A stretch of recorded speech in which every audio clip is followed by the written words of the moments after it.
Brazil നമ്മൾ ഈ ചർച്ചകളിലും പറഞ്ഞിട്ടുണ്ട്, ലോകകപ്പിൽ അവർ എന്ത് പെർഫോമൻസ് അവർ ലോക ജേതാക്കളാണ്. അവരെ പെർഫോമൻസിനേക്കാൾ ഉപരി ലോകത്തിൽ ബ്രസീൽ എപ്പോഴും ലോക ജേതാക്കളായിട്ടാണ് കാണുന്നത്. ബ്രസീൽ പോലെ രാജ്യം വരുമ്പോൾ നമ്മൾ ഒരുപാട് പ്രതീക്ഷിക്കും, അത്ഭുതങ്ങൾ പ്രതീക്ഷിക്കും. അവരെ സാമ്പ നൃത്തം അടക്കമുള്ള ശൈലിയിൽ കളിക്കുന്ന ഒരു ബ്രസീൽ ടീമിനെ നമ്മൾ പ്രതീക്ഷിക്കും. നോർവേ ഒരു അട്ടിമറി ഞാൻ പ്രതീക്ഷിക്കുന്നുണ്ട് എന്ന് പറയാം. അത് ബ്രസീലിനോടുള്ള ഇഷ്ടമില്ലായ്മ കൊണ്ടല്ല, സമീപകാലത്ത് നോർവേ ഫുട്ബോളിൽ വന്ന ഒരു ഒരു അഡ്വാൻറ്റേജ്, അവരുടെ ആ ഒരു പെർഫോമൻസ്, അതിനേക്കാൾ ഉപരി ലോകോത്തര സ്ട്രൈക്കർ ഏർലി ഹാലണ്ട്, ഈ സമീപകാലത്ത് നമ്മൾ കണ്ടിട്ടുള്ള ഏറ്റവും മികച്ച സ്ട്രൈക്കർ ഹാലണ്ടുണ്ട്. ഒപ്പം തന്നെ ഒഡഗാർഡ് എന്ന് പറയുന്ന കളിക്കാരുണ്ട്.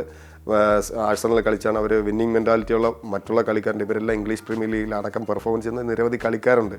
അതുകൊണ്ട് ശാരീരികമായിട്ടും അവർ ഏറെ മെച്ചപ്പെട്ടവരുണ്ട്, കരുത്തരാണ്. മറുവശത്ത് ബ്രസീലും തൊട്ടടുത്താണ്. അതുകൊണ്ട് തന്നെ അപ്പം ഒരു ഭയങ്കര ഒരു കളത്തിൽ മാത്രമല്ല, കളത്തിന് പുറത്ത് ഒരു ശക്തമായ പോരാട്ടം പ്രതീക്ഷിക്കാം.